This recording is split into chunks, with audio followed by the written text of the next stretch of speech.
Bien, pues vamos ahora a tener el estudio del catecismo mayor. Continuamos, ¿no? De manera sostenible y constante, ¿no? Y continuada en la medida que el Señor nos lo permita. Pues estamos en la cristología, los estudios de las doctrinas de nuestro Señor Jesucristo. Hemos estado viendo las últimas semanas acerca de sus nombres y sus títulos, y ahora pues vamos a ver sus oficios, ¿no? También, ¿no? Los oficios por separado, de profeta, sacerdote y rey.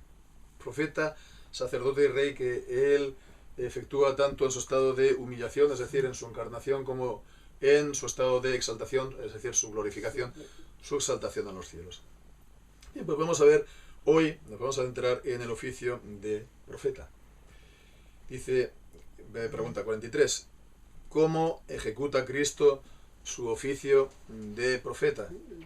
Y la respuesta, Cristo ejecuta su oficio de profeta al revelar a su iglesia en todas las edades, mediante su espíritu y palabra, de diversas maneras, de diversas maneras de administración, toda la voluntad de Dios, en todas las cosas concernientes a su edificación y salvación. Entonces creo que para este estudio sería conveniente, pues a veces lo hacemos de una manera, otras veces lo hacemos de otra, ¿no? Pero vamos a ahora pues mirar de entrada todas las citas bíblicas. Vemos, ¿no?, cuando dice cómo ejecuta Cristo su oficio de profeta al revelar a su iglesia, y nos da aquí como cita bíblica Juan 1:18. Juan 1:18.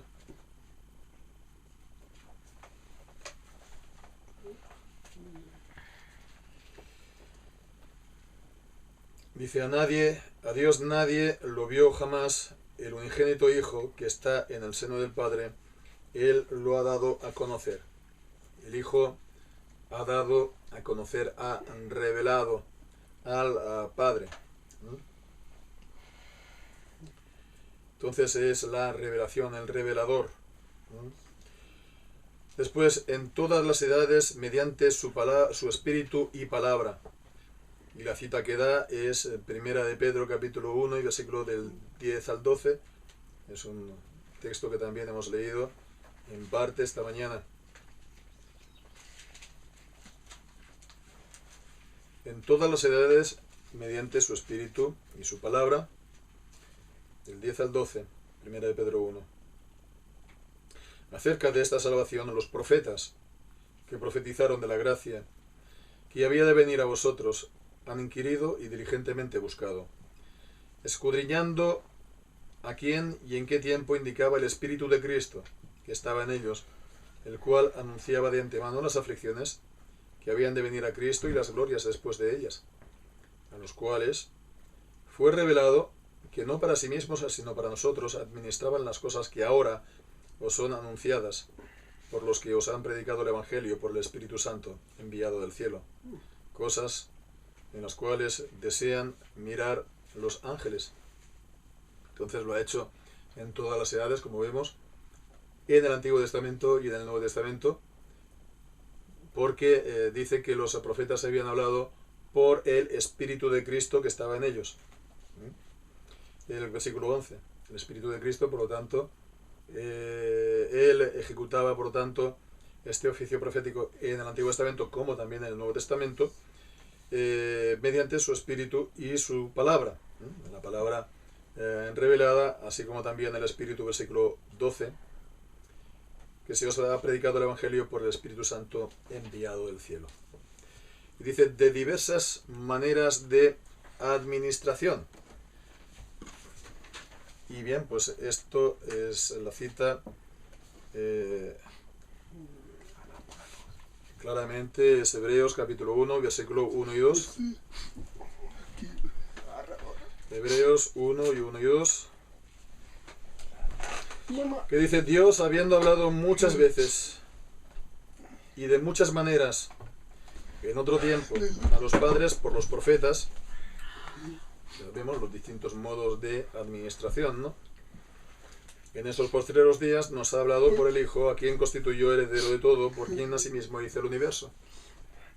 Diversos modos de administración, diversos modos de revelación, y lo había hecho por medio de sueños, se lo había hecho por medio de apariciones, y lo había hecho pues de diversas maneras, ¿no? Y continuamente. Ahora nos ha hablado pues por el Hijo, a quien constituyó heredero de todo. Y bien, pues dice, toda la voluntad de Dios. Toda la voluntad de Dios, la cita es Juan 15:15. Hay más, pero bueno, podría haber más, quiero decir, pero vemos esta, Juan 15:15, ya no os llamaré siervos, porque el siervo no sabe lo que hace su Señor, mas os he llamado amigos, porque todas las cosas que oí de mi Padre os he hecho saber. Todas las cosas que oí de mi Padre. Todas las cosas. Y bien, pues por eso dice toda la voluntad de Dios, y dice en todas las cosas concernientes a su edificación y salvación. Y aquí pues vemos ahora tres citas ya para acabar. Hechos 20:32. Hechos 20:32.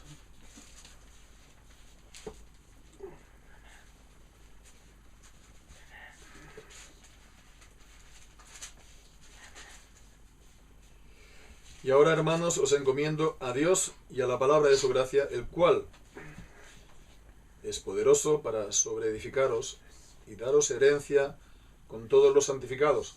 Tiene que ver, por lo tanto, con su edificación y salvación. La palabra de Dios es para dar herencia con los santificados. En Efesios, capítulo 4, versículo 11 al 13. Efesios 4, del 11 al 13.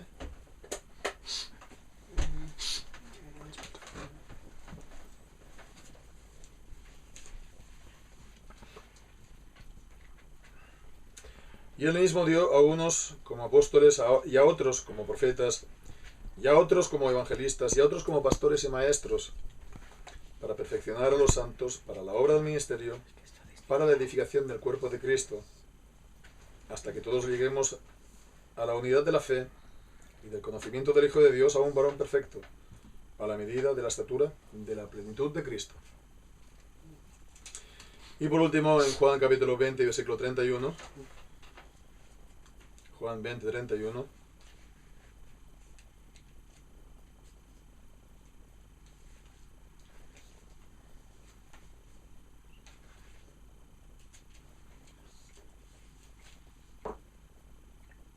Pero estas se han escrito para que creáis que Jesús es el Cristo, el Hijo de Dios, y para que creyendo tengáis vida en su nombre.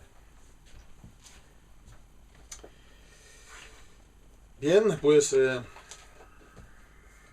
¿por dónde comenzar? Bueno, pues están los tres oficios de Cristo, ¿verdad? Está el oficio de profeta, de sacerdote y rey. Alguien se podría decir, bueno, pues ¿por qué este orden?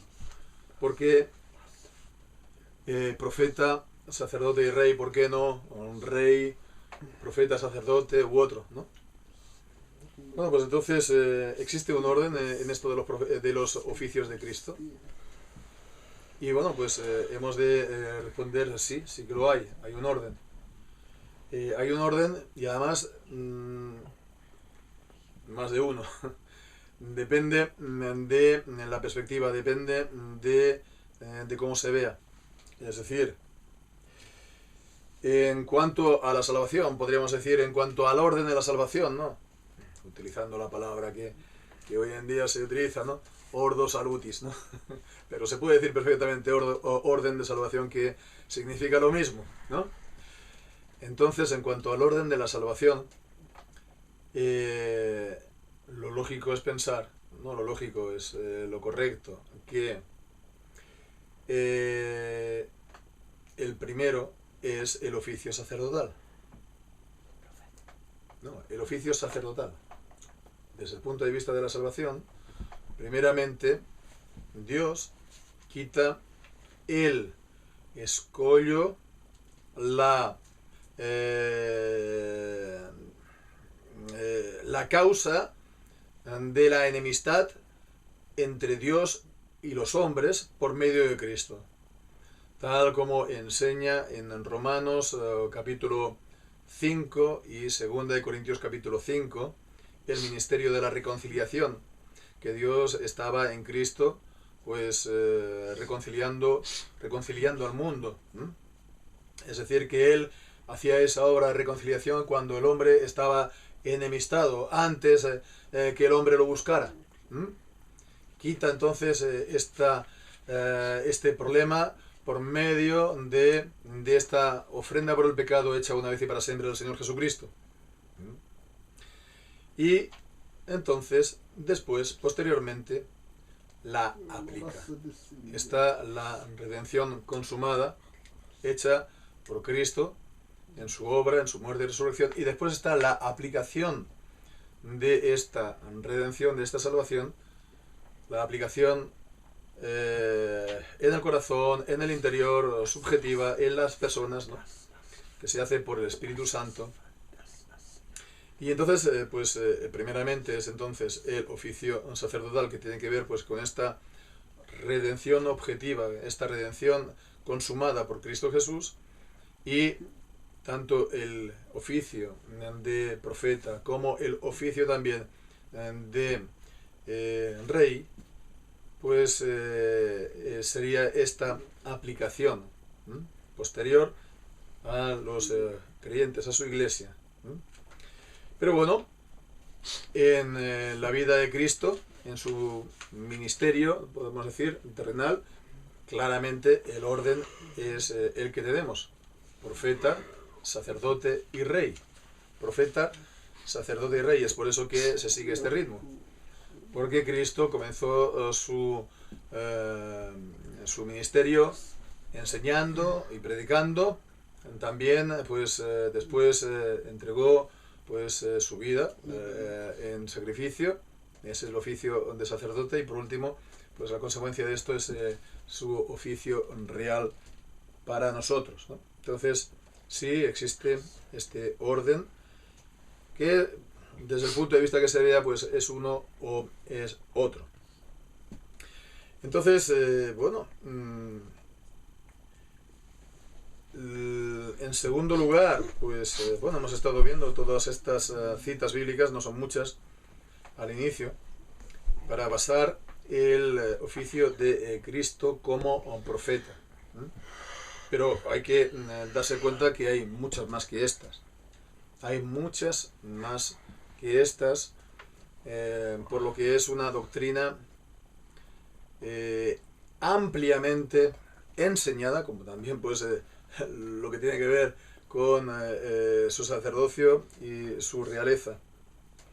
Y se puede ver, sobre todo también, pues por ejemplo, en los títulos que recibe en Jesús, que tienen que ver de una manera u otra con la enseñanza o la proclamación de la voluntad de Dios a su pueblo. Por ejemplo, en Juan capítulo 3 y versículo 2, es la palabra de Nicodemo cuando viene a ver a Jesús de noche y le llama maestro. Es reconocido como maestro, como rabí. O también en la boca misma de Jesús, ¿no? Más claro en Mateo capítulo 23 y versículo 8. Mateo 23 y versículo 8 dice: mas vosotros no queréis ser llamados rabí, es decir, maestro, porque uno es vuestro maestro, ¿no?, el Cristo, y todos vosotros sois hermanos. Él es el maestro que enseña la voluntad de Dios. Él también pues fue profetizado como el legislador que iba a dar pues la ley, la voluntad de Dios, la palabra de Dios, en Isaías 33, versículo 22, de manera análoga a lo que le hizo Moisés, porque Moisés fue también un tipo, una figura de Cristo en este sentido. dice que porque Jehová es nuestro juez, Jehová es nuestro legislador, Jehová es nuestro rey, Él mismo nos salvará. Jehová salva. Jesús, ¿no? Entonces, Jehová Salvador, Jehová salva. Jesús es nuestro Salvador. Y entonces esto está relacionado con lo que dice también Juan capítulo 1. Comparando pues la figura y el ministerio tanto de Moisés como de Jesús. Juan capítulo 1 versículo 17. Porque la ley por Moisés fue dada, mas la gracia y la verdad vinieron por medio de Jesucristo. Es legislador en el sentido de que trae pues la palabra de gracia y de verdad, el Evangelio, el cual es una palabra de gracia y de misericordia en base a la reconciliación obrada por Dios. Bien, no hay que confundir, por lo tanto, el Evangelio con la ley. Pero en un sentido también es legislador, en el sentido de ¿qué? De que esta palabra también es autoritativa para los hombres. Y Dios ordena a todos los hombres en todo lugar que se arrepientan y que crean. Y por eso habla pues el apóstol Pablo en Romanos de la obediencia a la fe en todas las naciones. Ahí en un sentido también pues que pues se obedece a Dios creyendo, claro, ¿no? Porque Dios así lo ordena, ¿no? Bien, pues entonces más títulos en este sentido. Pues bueno, hemos estado viendo esta mañana acerca de los apóstoles y Jesús mismo es llamado apóstol, el gran apóstol. Hebreos capítulo 3 versículo 1, hermanos santos, participantes de la vocación celestial, considerad al apóstol y sumo sacerdote de vuestra salvación. Como también él es llamado mensajero del pacto o ángel, como vemos en Malaquías capítulo 3 y versículo 1. Malaquías capítulo 3 y versículo 1.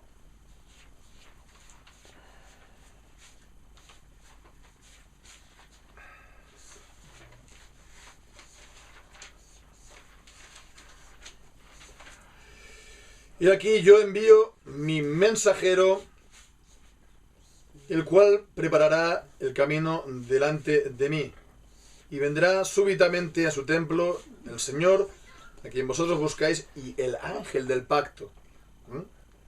Y el ángel del pacto, a quien deseáis vosotros, el deseado de las naciones. Y aquí viene, dicho Jehová de los ejércitos. Primero enviará entonces a su mensajero, a Elías, que había de venir, que preparará el camino del Señor, y a él se llama el ángel del pacto. Vemos que entonces él da a conocer, revela, ¿no? Instaura, legisla el pacto. Entonces, en ese sentido también, presentado en su oficio profético, o podríamos extendernos bastante, pero por intentar resumir en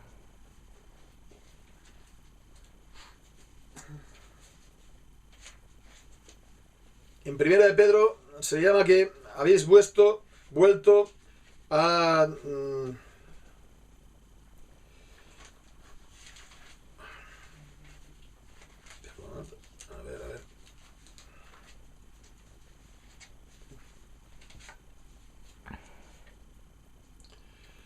al obispo de vuestras almas, ¿no?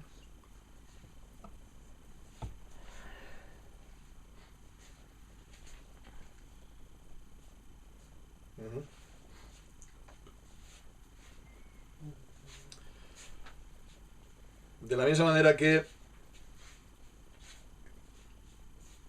ya lo vamos a ver, ¿no? Cuando Dios, Cristo envía a los oficiales, a los ministros suyos de su palabra, están los pastores y maestros, que son los mismos que los obispos. Él también pues es llamado Cristo el obispo de vuestras almas. Esto está en Primera de Pedro y también en Hechos capítulo 20. En Hechos capítulo 20, en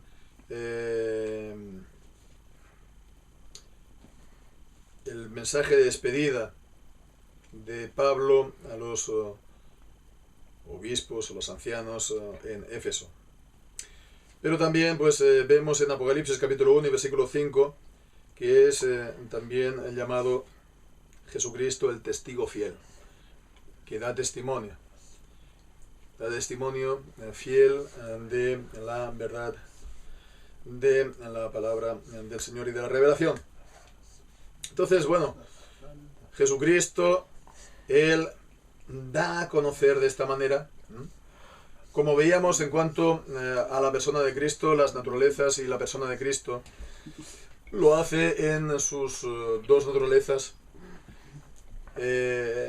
Como naturaleza divina, Cristo conoce y sabe todas las cosas. Y todas las cosas pues que ha oído del Padre la da a conocer. Juan capítulo 15, versículo 15.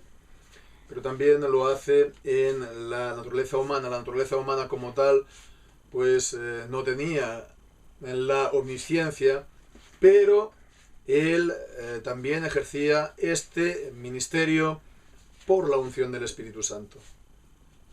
Este sostén del Espíritu Santo, esta unción, esta provisión del Espíritu Santo, pues lo capacitaba para que él actuase de esta manera como el profeta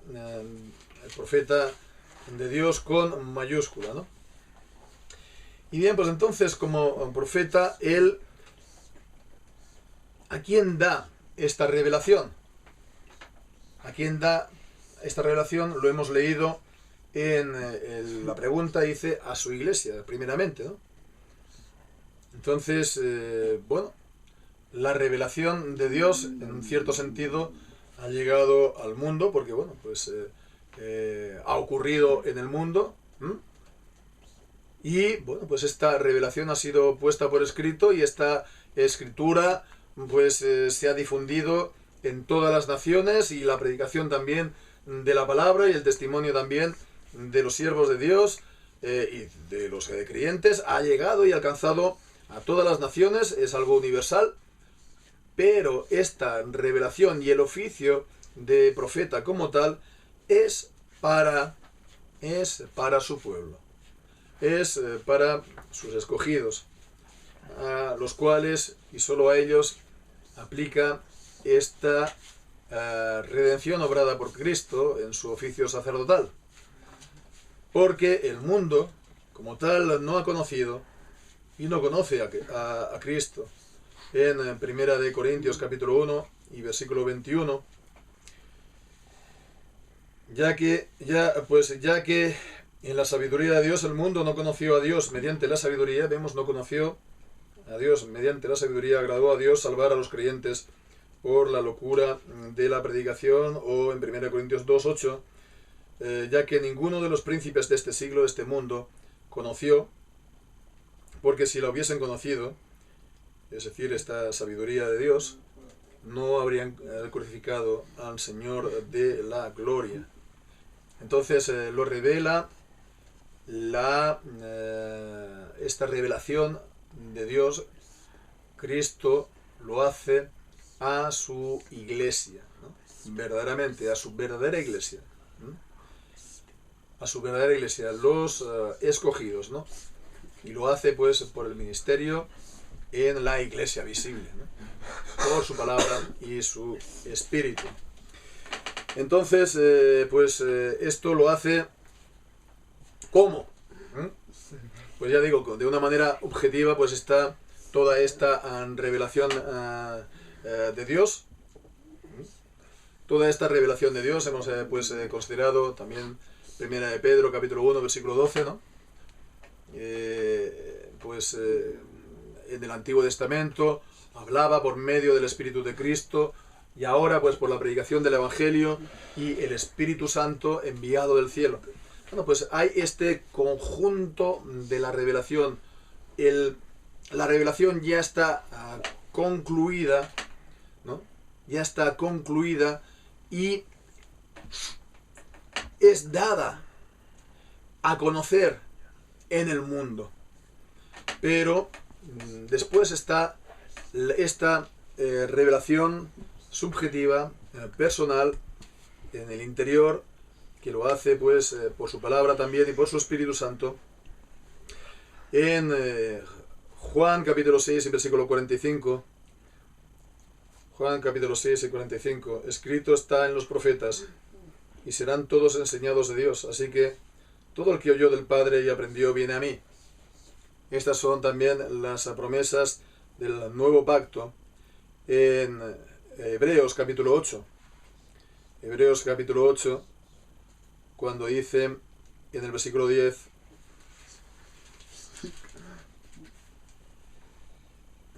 porque este es el pacto que haré con la casa de Israel después de aquellos días, dice el Señor, pondré mis leyes en la mente de ellos, y sobre el corazón de ellos las escribiré, y les seré por Dios, y ellos me serán a mí por pueblo.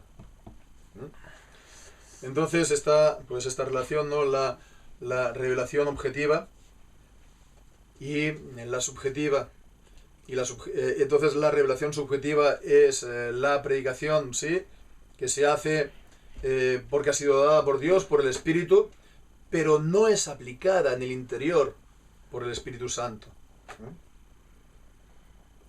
Entonces carece de esta eficacia en el interior, ¿no? Y entonces Cristo no les enseña en el interior por el Espíritu Santo, por la palabra también, por supuesto, juntamente con el Espíritu Santo. Y entonces esta palabra queda infructuosa, no es palabra para la salvación. Y bien, pues por último, ¿qué es lo que revela? Por supuesto, es todo lo que se necesita para la salvación. Hemos estado viendo pues todo lo que se necesita para la salvación. Es lo que también enseña en segunda de Timoteo capítulo 3 y versículos 16 y 17. Toda escritura es inspirada por Dios, es soplada por Dios. Teopnustos es soplada por Dios y es útil para enseñar, para redarguir, para corregir, para instruir en justicia. La escritura misma, vemos, y obra de distintas maneras, en distintos momentos, o para distintas personas, ¿no? Para enseñar, por supuesto, pero también redarguir, para corregir, instruir en justicia, a fin de que el hombre de Dios sea perfecto, enteramente preparado para toda buena obra. Entonces, no le falta nada al hombre de Dios, como vemos aquí, para conocer la voluntad de Dios y para vivir una vida que agrada a Dios, que no esté en la Escritura. Que no esté en la Escritura. Entonces, el objetivo, por lo tanto, de esta revelación es llevarlo a la salvación de Dios y vivir vidas conforme a la voluntad de Dios. Esta es, por lo tanto, la enseñanza bíblica, la enseñanza, se puede decir, ortodoxa de la palabra de Dios, que es recogida también, entonces, en el catecismo, también en la confesión de fe, de Cristo como profeta, ¿no? Primeramente, dándonos a conocer de esta manera la voluntad de Dios. Entonces, si esta es la doctrina ortodoxa, lo que se desvía de esto es heterodoxa, como mínimo se puede llamar así, si no, pues claramente y directamente herética. Entonces hemos de pensar aquí, primeramente, en el así llamado liberalismo protestante, o también ahora católico romano, porque a fin de cuentas el liberalismo ahora es el común. Entonces, ¿en qué sentido pues se desvía de esto? Pues, el liberalismo es una apelación moderna del siglo XIX, siglo XX hasta ahora, pero no pensemos que esto ha sido algo de ahora. Esto es algo que ya existía, ¿no?, en el mismo tiempo de la Reforma. Estaban los más antiguos, eran los socianos, ¿no? Los socianos que podemos leer a lo mejor en libros, ¿no? De socials. ¿Quiénes son estos? Pues estos vienen a decir exactamente lo mismo que los liberales de hoy en día. O pues los siglo XVIII y principios del siglo XIX, los llamados unitarios. Los unitarios, que no creían, por lo tanto, en la Trinidad o en la divinidad de Cristo. Y después están, pues, bueno, estos serían también los universalistas, unitarios y universalistas, casi separado con guión, ¿no? Sobre todo en los Estados Unidos, que echó a perder, pues, denominaciones enteras, ¿no? Sobre todo la de los congregacionalistas, ¿no? El congregacionalismo en Estados Unidos. ¿Quiénes son los congregacionalistas? Vamos, digamos, los puritanos, ¿no? Los puritanos de la primera generación en las colonias de Nueva Inglaterra, pues, bueno, realmente llegó a ser, pues, destruida por esta herejía, ¿no? Que fue, por cierto, la religión o la iglesia establecida en distintos estados del ahora norte, ¿no? Hasta 1830, por otra parte, pero bueno, eso es otra cosa. Pues hasta llegar al conocido, pues, el liberalismo de los siglos XIX y XX, y también lo que llevamos de XXI. Entonces, ¿qué es el problema con esto? Es que evidentemente ellos no piensan en la Biblia como, en la palabra, en la escritura, como revelación de Dios.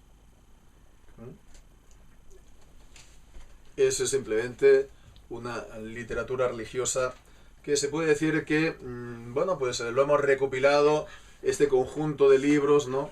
Como canónicos, pero esto es una convención más, ¿no? Para distinguirlo del resto de los libros, pero viene a ser un libro religioso más, y está, pues, ofreciendo una visión más bueno, pues, de Dios, etcétera, pero totalmente condicionada, pues, históricamente, etcétera, etcétera. Y bien, pues entonces no es tanto por la fe, ¿no?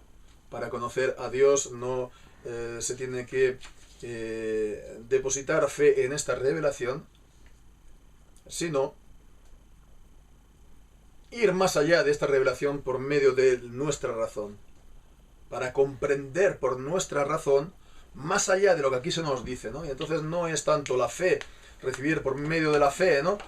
Como dice, pues hemos leído en Juan capítulo 6, todo aquel que es enseñado de mi Padre, pues viene a mí, ¿no? Pues recibe mis palabras, ¿no? No, sino que más allá de ellas, pues tiene un conocimiento intelectual, ¿no? Racional de Dios, etc. Entonces, al final es algo completamente natural, ¿no? Viene a ser un ejercicio natural de la razón, ¿no? Digamos que salta por encima, ¿no? Es una carrera de saltos, ¿no? De vallas, ¿no? Entonces, bueno, evidentemente en el unitarismo, en el socialismo y en el liberalismo, Cristo no es Dios, no creen en la Trinidad. No creen en la Trinidad, Cristo no es Dios, entonces Cristo no hace el oficio de profeta. A lo mejor ellos, pues, lo pueden llamar profeta en el sentido de que sería, pues como Elías, ¿no? O como uno de los profetas del Antiguo Testamento, pero no el profeta de Dios que fue profetizado en Deuteronomio capítulo 18 y que fue confirmado en el Evangelio cuando, en el monte de la transfiguración, con la voz de Dios: este es mi hijo amado, a él oíd. Bien, pues entonces ese es el problema. Cristo no es la revelación de Dios, ni su palabra, ni la escritura es, según ellos, esta revelación de Dios, ¿no? Bien, pues este es un lado que nos puede llegar a afectar, pero a los evangélicos no ha sido tanto. Ha sido esto lo que ha echado a perder completamente, pues, las iglesias históricas. y que, bueno, pues siempre hay coqueteos en el ámbito evangélico, ¿sí? En el nuestro, pues es más bien, podemos ver, por otro lado, la cuestión de los sueños, las revelaciones y de las profecías actuales, ¿no? Que supuestamente ocurren o han de ocurrir de la misma manera y al mismo título que en los tiempos del Antiguo Testamento o en los tiempos del Nuevo Testamento con los apóstoles, ¿eh? Que es el periodo que tenemos aquí registrado, ¿no?, en la Biblia. Entonces, ¿qué pensar de los sueños? ¿Qué pensar de las revelaciones, de las palabras proféticas y todo esto? De los sueños. Pues no sé si el Señor nos revela a nosotros por sueños, sí o no, o revela, en el sentido.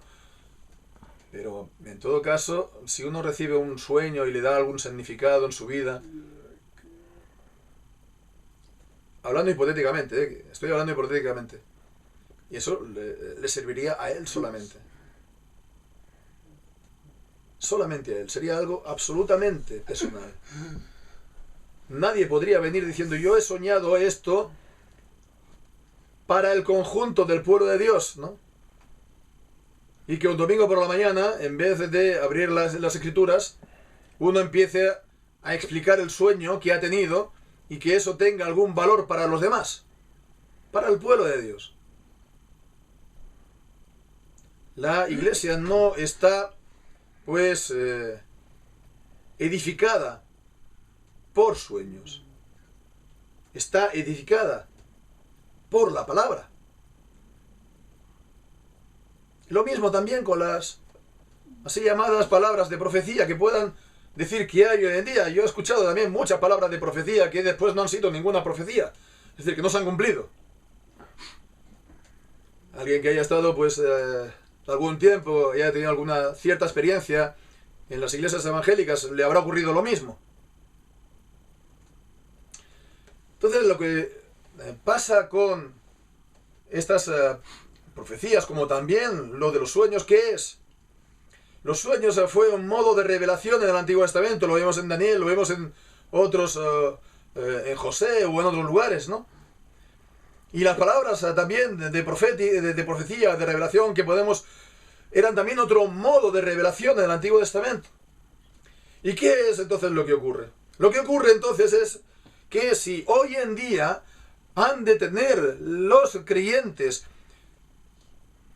pues sueños, revelaciones, profecías, de la misma manera que en el Antiguo Testamento, pues entonces queda sin efecto lo que dice Hebreos capítulo 1, cuando dice que Dios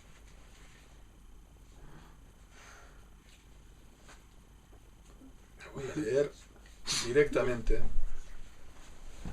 Habiendo hablado muchas veces y de muchas maneras en otro tiempo a los padres por los profetas, vemos, por los profetas, de muchas veces y de muchas maneras, una revelación, sí, pero siempre fragmentaria, siempre parcial, siempre incompleta y con mucha variedad, sí, por supuesto. Pero dice, en estos postreros días, en los últimos días, en la culminación del tiempo de Dios, ahora nos ha hablado por el Hijo, en el Hijo. Él es la revelación de Dios. Lo hemos visto, Juan capítulo 1. Al Padre nadie lo conoció jamás. El unigénito Hijo que está en el seno del Padre, Él lo ha dado a conocer. Es la revelación, por lo tanto, plena y perfecta. El Hijo, por su persona y también por la palabra, dada por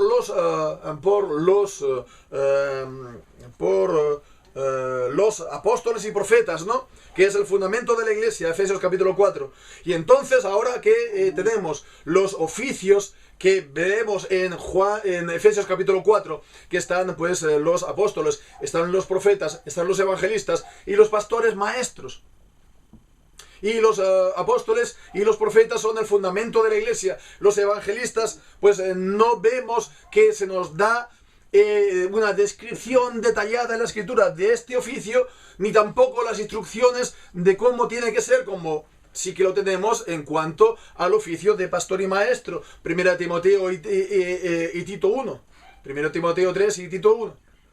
Así, por lo tanto, vemos que no hay indicación en la Escritura para que esto se mantenga como un oficio, pues, aparte, actual. Es tan actual como los profetas del Antiguo Testamento. Es tan actual como los profetas y los apóstoles del Nuevo Testamento. Así, por lo tanto, pues ahora lo que queda es la palabra. La palabra, la Escritura y el ministerio de la misma, de la Escritura, la cual nos puede hacer sabios para la salvación que es en Cristo Jesús. Y se dice, por lo tanto, que hoy en día hay estas revelaciones, pues se está poniendo radicalmente en cuestión la plenitud de la revelación de Dios en Cristo. Y también, por lo tanto, esto puede llegar a afectar a la obra consumada de Cristo.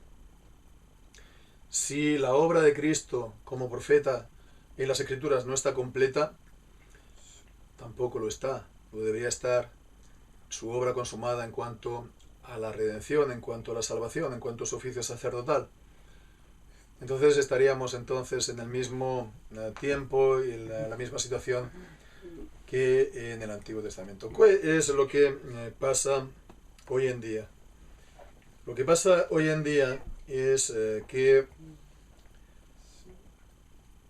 esta escritura, esta enseñanza de la voluntad de Dios, pues a la gente no le acaba pues de interesar por distintas razones. Como dice en 2 Timoteo capítulo 4 versículo 3, cuando dice: vendrá tiempo cuando no soportarán la sana doctrina. Antes, teniendo comezón de oír, se amontonarán maestros conforme a sus propias concupiscencias. ¿Sabéis lo que significa comezón de oír? Comezón es un gran picor, ¿no? Entonces, ¿esto qué significa? ¿No? Que les pica la curiosidad. Les pica la curiosidad. Si te vienen con este tipo de cosas, son muy interesantes, ¿no? Son muy interesantes y son más interesantes a lo mejor que sentarse a escuchar media hora, 3/4 de hora acerca del oficio profético de Cristo, o del oficio sacerdotal o real de Cristo, o de la ley de los mandamientos de Dios, ¿no? Una exposición acerca del 8º mandamiento, ¿no? O del 2º, etcétera, etcétera, etcétera. Entonces, lo que ocurre es que esta escritura está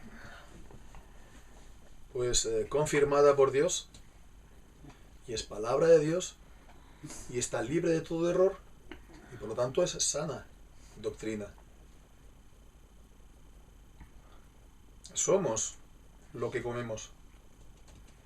Si comemos alimentos sanos, vamos a estar sanos. Si comemos alimentos que no están sanos, nos vamos a poner enfermos. Digo, físicamente, ¿no? Si eso es así, físicamente es igual también en nuestro espíritu. Y si hacemos más atención pues a este otro tipo de cosas, porque es mucho más efervescente, y es mucho más interesante, pues vamos a estar nosotros efervescentes, ¿no? ¿No? Pero no vamos a tener ese aplomo de las Escrituras, que son palabra verdadera y libre de todo error. Es sana. Y aquel que la recibe está sano espiritualmente. habiendo sido pues regenerado y restaurado en su interior, y también pues el Señor, por medio de esta escritura, le da crecimiento hasta la estatura de Cristo, Efesios 4. Bien, pues que así sea y que el Señor bendiga su santa palabra en nuestros corazones. Amén.